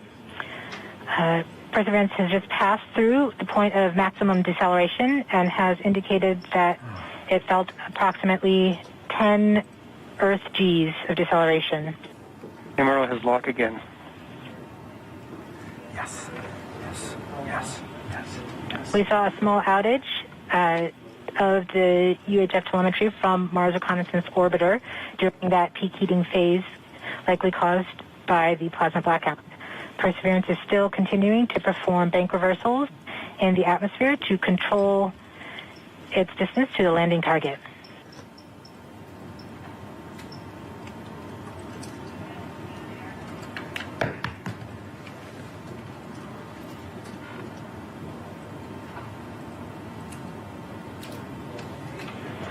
Perseverance is going about 1 kilometers per second at an altitude of about 16 kilometers from the surface of Mars. We have entered heading alignment, which means Perseverance is no longer trying to control the distance to Mars, to the target on Mars, but instead is flying straight to the target.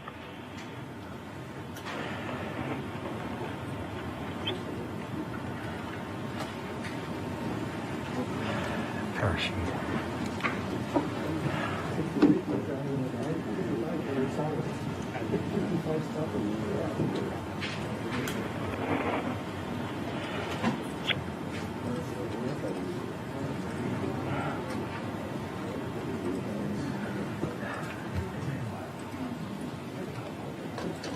Our current velocity is about 550 meters per second at an altitude of about 15 kilometers from the surface.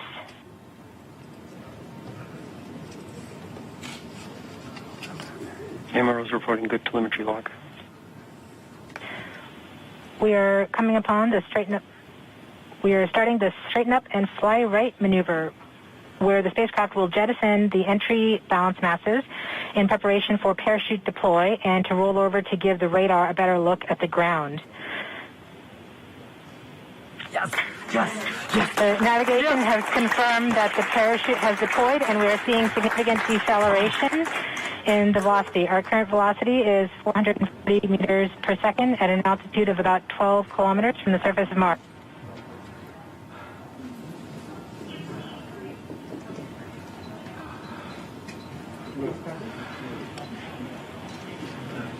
Yes. Perseverance is now slowed to subsonic speeds, and the heat shield has been separated. This allows both the radar and the cameras to get their first look at the surface. Current velocity is 145 meters per second at an altitude of about 9.5 kilometers above the surface.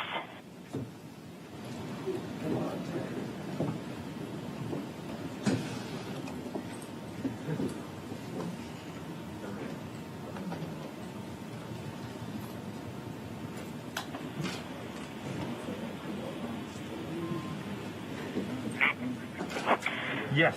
Yes. Yes.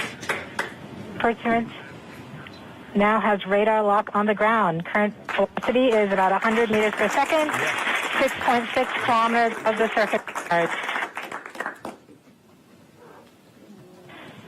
Perseverance is continuing to descend on the parachute. We are coming up on the initialization of terrain relative navigation and subsequently the priming of the landing engines. Our current velocity is about 90 meters per second at an altitude of 4.2 kilometers.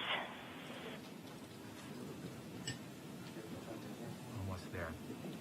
We have confirmation that the lander vision system has produced a valid solution and part of terrain relative navigation. We have timing of the landing engines.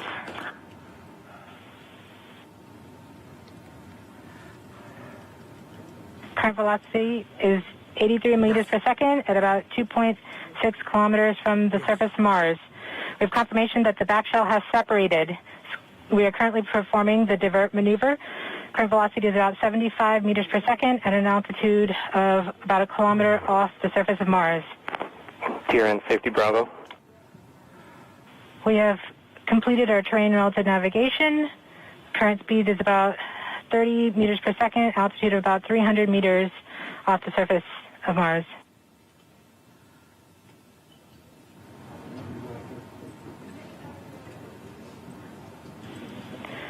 We have started our constant velocity accordion, which means we are conducting the sky crane, about to conduct the sky crane maneuver. We've lost direct to Earth tones. As expected. As expected. Sky crane maneuver has started. About 20 meters off the surface.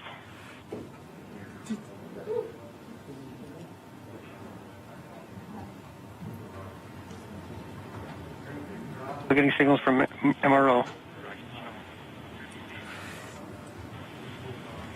UHF is good. Touchdown confirmed. Perseverance safely on the surface of Mars, ready to begin seeking the signs of past life.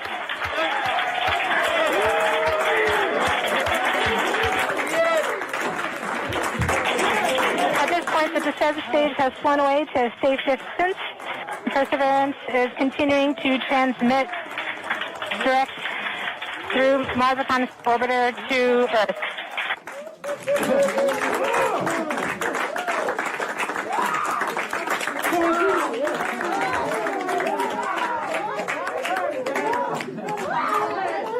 Oh my God. Oh. MRO reports they're still getting telemetry from the lander. All right, all stations. We got it. Touchdown confirmed. We're going to wait for the images. Wow. This is so exciting. The team is beside themselves. It's so surreal. Stay tuned. We might get some pictures. That'd be great.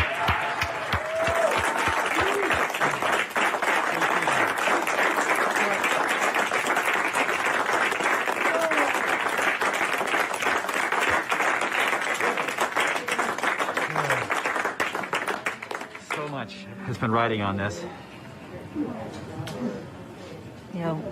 Yeah, we just heard the news that Perseverance is alive on the surface of Mars.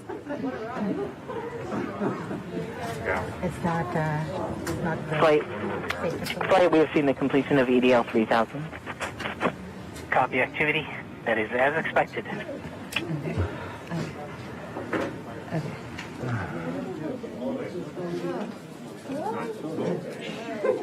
MRO is still seeing a strong signal from the lander.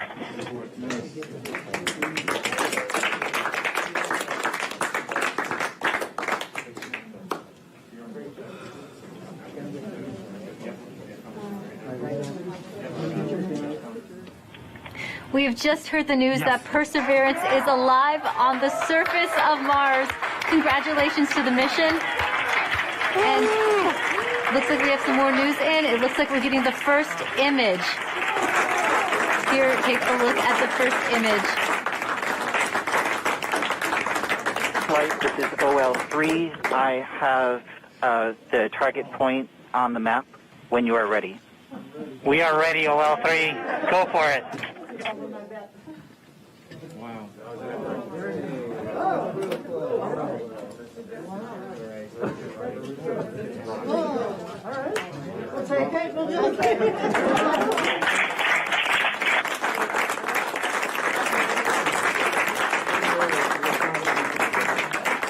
Flight, I'll be moving in, showing you the safe zone that we've landed in.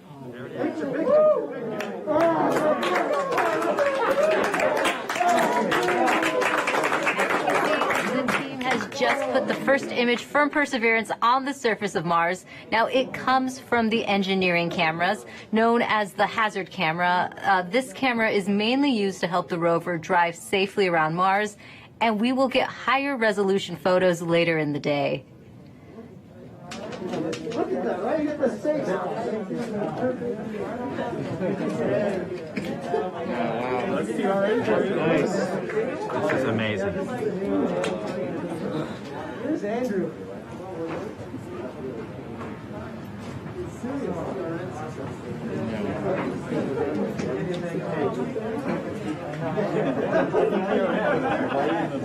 For Steve. Stand by for Steve.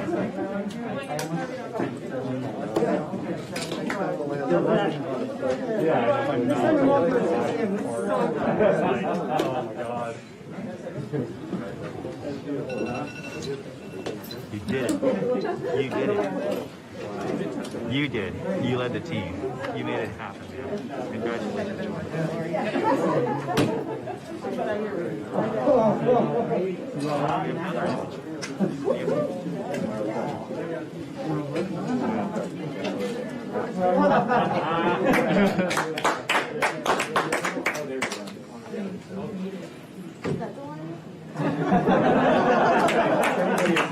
We just got our second image in. Our second image is in. Okay, these we have a camera in the front and rear of the spacecraft. They're near the ground, so these are pretty close. So you can see the wheels there, and they're a little dirty because we've got glass covers over these cameras. But we took these seconds after landing, so there's still dust in the air from our landing event. So this is happening. This happened just seconds ago. Just arrived, and this is really amazing.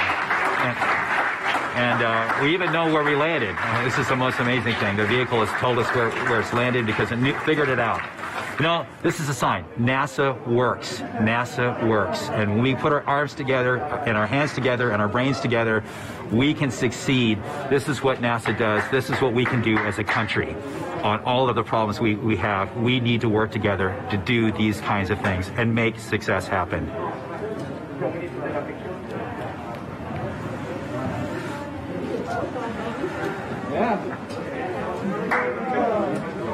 And joining us now is the acting administrator of NASA, Steve Jurczyk. Steve, welcome and congratulations. Hey, thank you. What an amazing day. And how does it feel to have another rover on Mars?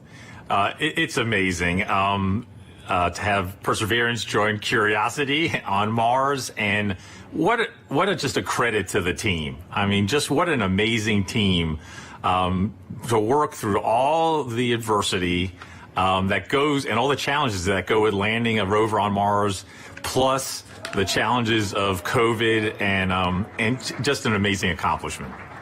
And what does this mean for NASA and its future plans? So for robotic exploration, every time we execute a mission with new instruments, we discover new things and things we never thought we would discover. So that always informs our future robotic missions, both landers, rovers, and orbiters. This mission also has technology on it. One of the cool things is the Ingenuity helicopter. It's an experiment on this mission, but if it's successful, we can use it as an science observation platform by putting instruments on it, and also use it as a scout for future rover missions, and then just the entry, descent, and landing capability. It'll allow us to land more larger, more ambitious robots on the surface of Mars. And then for human exploration, we have the Mars Entry, Set, and Landing Instrumentation, which is going to give us EDL information. We have the Mars Environmental Dynamics Analyzer. It's going to give us properties, size and properties of dust particles, because when we send people, we're going to have to deal with that dust. This is just an incredible mission because of the science and the technology, and then caching samples for our Mars Sample Return mission. That will be an amazing mission, the first round trip to Mars and back, and bringing those samples cached by Perseverance back to Earth to examine with state-of-the-art equipment in our laboratories here on Earth. We have so much to look forward to. And we also have a student question coming in from Landon. Let's take a look. Hi, my name is Landon Applegate. I'm in 6th grade, and I'm going to Academy for Academic Excellence. And my question is, do you think we could get resources from Mars to help on future missions, or even as like a launching point? Great question, Landon. Actually, we have an experiment called the Mars Oxygen In Situ Resource Utilization Experiment, or MOXIE, and it's going to demonstrate generating oxygen from atmospheric CO2, and that could help generate breathable oxygen, and even if we can liquefy it, oxidizer for propulsion systems. So that's a tech demo on Perseverance. And then we're going to continue to characterize the frozen water on and below the surface of Mars, and eventually try to figure out how to extract that water from the Martian soil, or what we call regolith. And then we can use that for potable water and also break it down into oxygen and hydrogen for rocket fuel. So absolutely, we're going to try to eventually figure out how to live off the land to support human missions to Mars. Thanks for taking the time to talk to us today, Steve. Thank you. And now that Perseverance has safely touched down on Mars, let's learn more about what's in store for the rover. Joining us now is Surface Mission Manager Jessica Samuels. Jessica, your surface operations team has now taken over. What are they doing now? Yes. Hi, Raquel. We are so excited here in the Surface Mission Support area. The team will do a handover with the Entry, Descent, and Landing team and pass any critical information. And then this team behind us will be the team that does the health and safety assessments daily as we progress on this mission. And what do the upcoming weeks look like for your team? So as we enter Mars time now, the commanding team will be working overnight while the rover is asleep so that we can perform the initial checkouts of our key rover functions and our science instruments. And we have to do this all in time for the regularly scheduled communication pass, which happens in the morning. And so we will be working around the clock, making sure that Perseverance is healthy, and we will begin this exciting adventure. And can you tell me, what's it like living on Mars time? It's a little bit like constantly, flying and changing your time zone. The rover, on Earth, the rover wakes up at the same time every day, but on Earth, that's 40 minutes later. So the team is going to be shifting our work schedule by 40 minutes as we come into work over the next few weeks. So it'll be exciting and some late nights, but we're also excited and we can't wait. It's a whole new lifestyle. Yes. We also have a student question for you. This is Sophia's video. Hi, my name is Sofia Lopez, and my question for NASA is, how's Perseverance gonna survive? And here's a drawing that I made from Perseverance thinking about Earth. Thank you. Well, Sophia, Perseverance survives with a power source that charges its batteries overnight while it sleeps, and it keeps heaters on so that all of our critical electronics can stay warm, as well as our mechanism. But it's really survived by the team that performs the health and safety assessments every day and communicates with the rover and makes sure that she's doing okay. Well, thanks for your time, Jessica, and good luck living on Mars time. Thank you. Should be fun. Let's head back to Marina as she gives us a sneak peek into the future at JPL. Thanks so much, Raquel. It's definitely bustling behind me. It's not quiet like it was just 20 minutes ago. And congrats to the whole team. What an amazing accomplishment. Mike Watkins is the director of NASA's Jet Propulsion Laboratory. He was the mission manager during the Curiosity rover landing on Mars. Welcome, Mike. Oh, thanks. Glad to be here. You can see all my mask markings on. Well, you were just celebrating, and rightly so. Now, you've been around for a number of Mars landings. What makes this one special? Well, two things. I mean, it's the biggest and best rover we've ever sent to Mars, and it can really, do amazing things in terms of, its own scientific exploration of this habitable environment, at Jezero. But, it's also, as you've heard today, it's the first step in Mars sample return.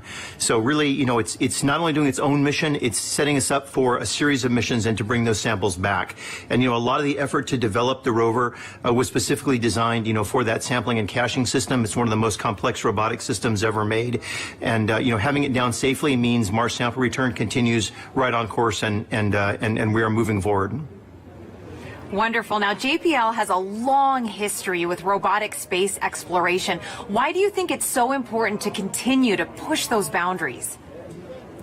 There's a lot of reasons. I mean, obviously, for places that are far away, like Mars, and even farther away, like Europa, right now, robotic exploration is the only way we can make these scientific discoveries and really understand these early habitable environments. In the case of Europa, maybe it's even still habitable.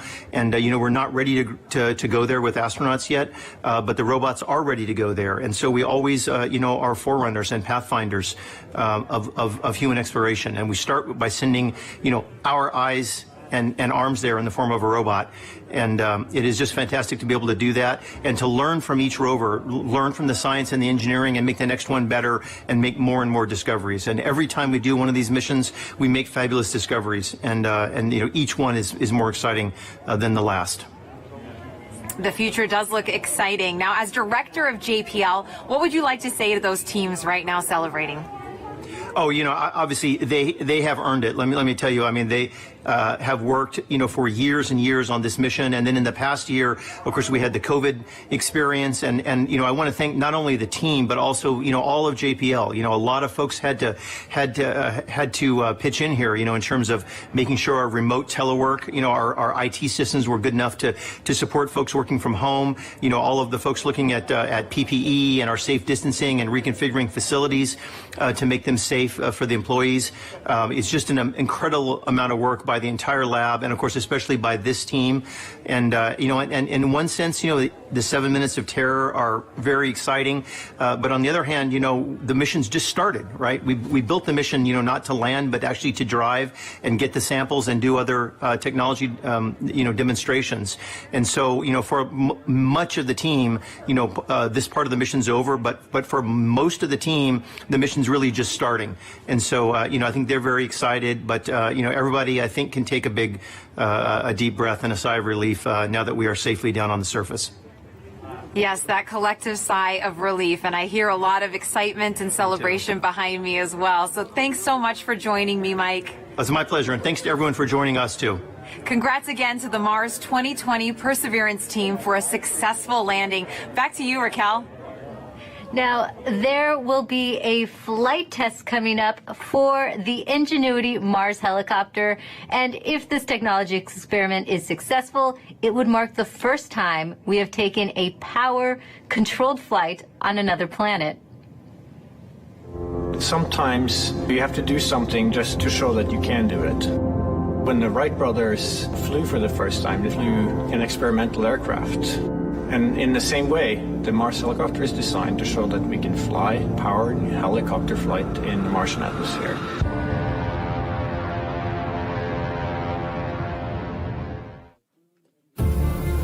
From day one, this was the unwavering dream of our team, to get our helicopter launched to Mars so that we can get that opportunity to do that very first rotorcraft flight test in the actual environment of Mars.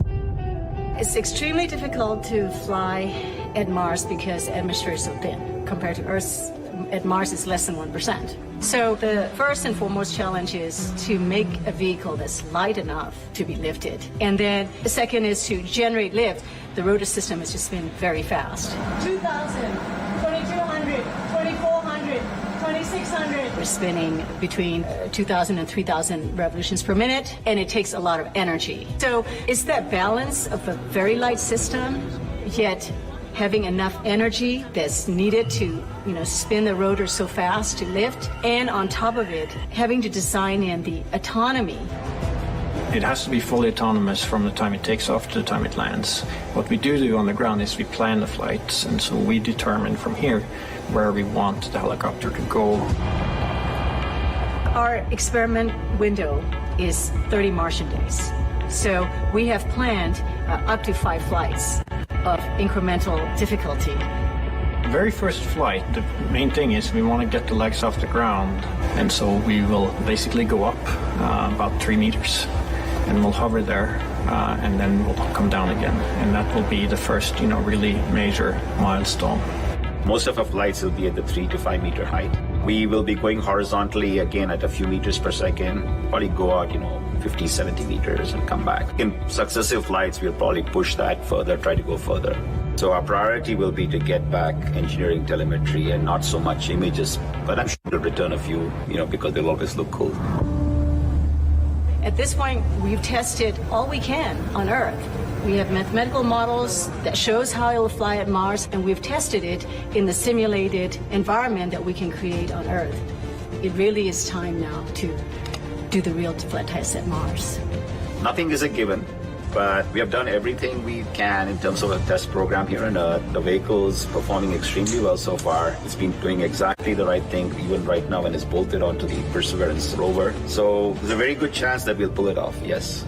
But it's still high risk, and none of us forget that you could have a glitch that, could mean end of mission, yes. It's going to be exciting, reacting to any surprises we have. We can't wait. What's really most important is everything we're learning here is for the future rotorcraft systems that we want to introduce into space exploration. Mimi Ang is the project manager for Ingenuity. She joins us now as they await a chance to check out their helicopter in the coming days. Welcome, Mimi. Thank you, Marina. Oh my goodness, we've been talking about this for months, Mimi. Did you ever think you'd be here at this point? I mean, what's going on in your head right now? This is super exciting. We have been working on Mars helicopter for over 6 years, testing and carefully designing it for operation at Mars. So what's going through my mind? Ingenuity Mars helicopter is finally at the destination that it is designed for. Now that Ingenuity is on Mars, what is the timeline you hope to accomplish as you move forward?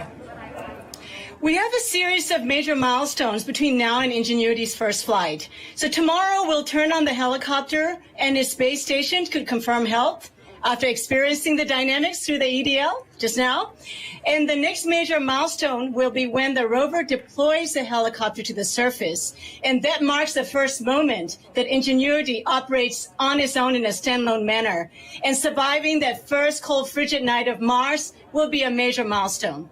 We'll execute a series of checkouts, and then we will perform that very important first flight. And if the first flight is successful, we have up to 4 more flights in the 30 Martian days that we have set aside for our flight experiments. And that's when you finally can breathe, right, Mimi? Now, why is it so important to have that aerial dimension to space exploration?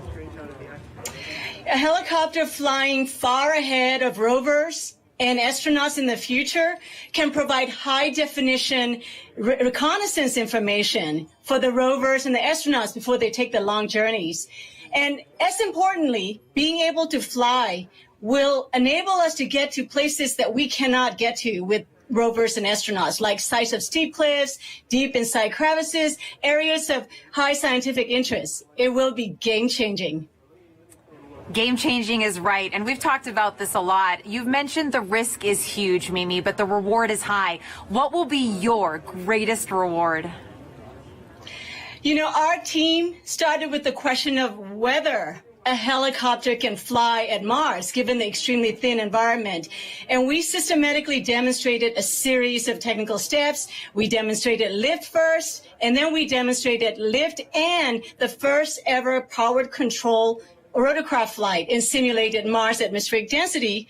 And then we went on to build the full-up helicopter that can not only fly, but operate and survive autonomously at Mars, all under 1.8 kilograms, about 4 pounds.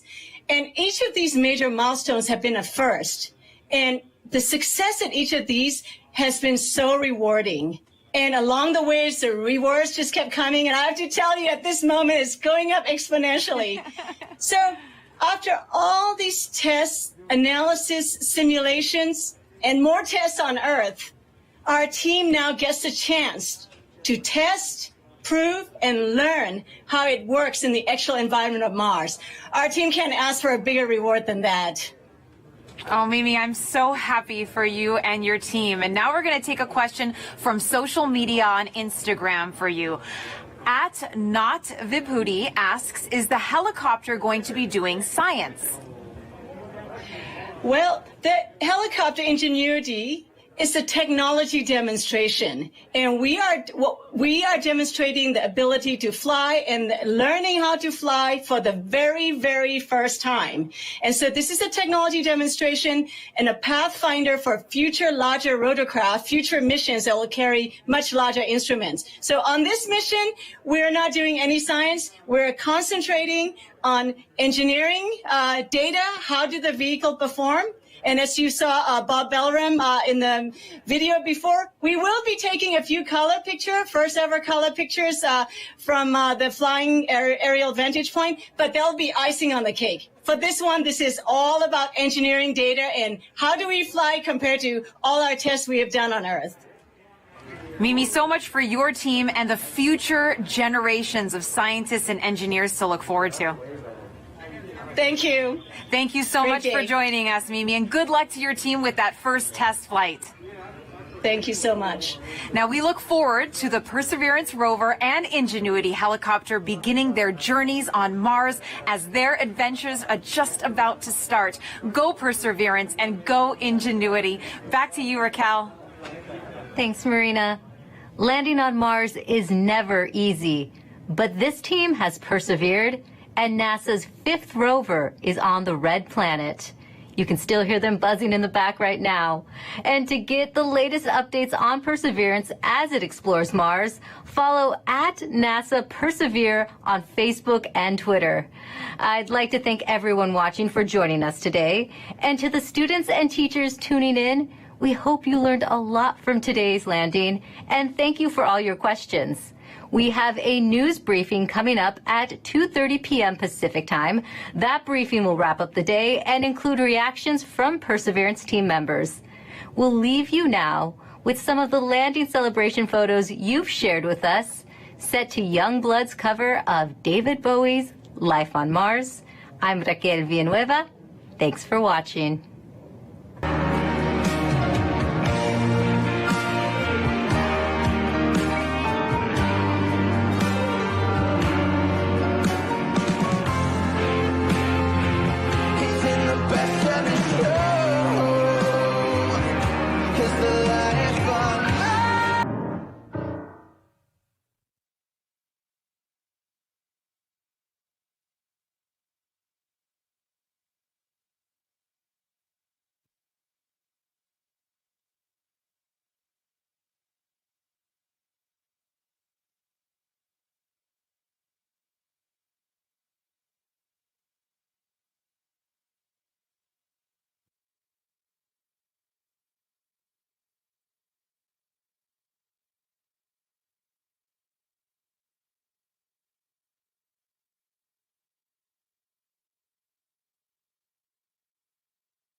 you.